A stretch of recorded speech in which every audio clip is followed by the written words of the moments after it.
রাষ্ট্রসহ তোমাদের ট্রিলিয়ন ডলারের সম্পত্তি রেখে রাতের অন্ধকারে আফগানিস্তান থেকে পালিয়ে এসেছো, লজ্জা নাই তোমাদের?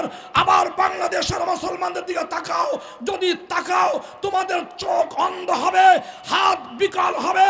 মুসলমানের হারাবার কিছু নাই, নয় আমরা বেঁচে থাকবো শারদুল মুজাহিদ হয়ে থাকবো, যদি চলে যেতে হয় শাহাদাতের মৃত্যু নসিব হলে আমরা জান্নাতে পৌঁছে যাব।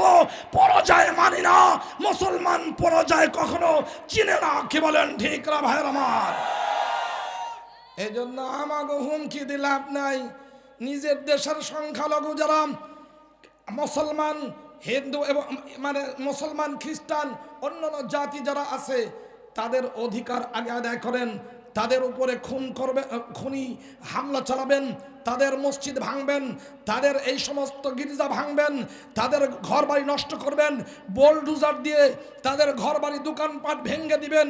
আর আমাদের এখানে সংখ্যালঘু এদের বাঁচানোর জন্য জিগির তুলবেন। এই 2 নম্বরই আমার বাংলাদেশের কোন মানুষ বরদাস্ত করবে না। কি বলেন ঠিক না ভাইরা আমার?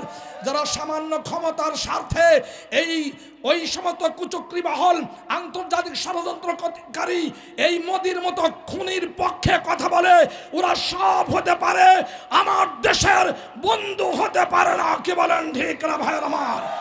আল্লাহ তাআলা আমাদের সবাইকে আমল করার তৌফিক দান করেন। এই মাদ্রাসা ইনশাআল্লাহ এখন বয়ান হবে, আমাদের হযরতরা বয়ান করবেন, শেষ মুহূর্ত পর্যন্ত আমরা থাকব।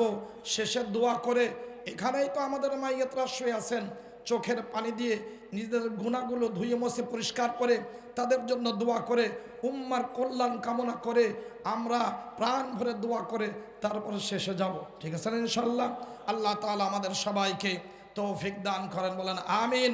আমিন। ওয়া আখিরু দাওয়ানা আলহামদুলিল্লাহি রাব্বিল আলামিন।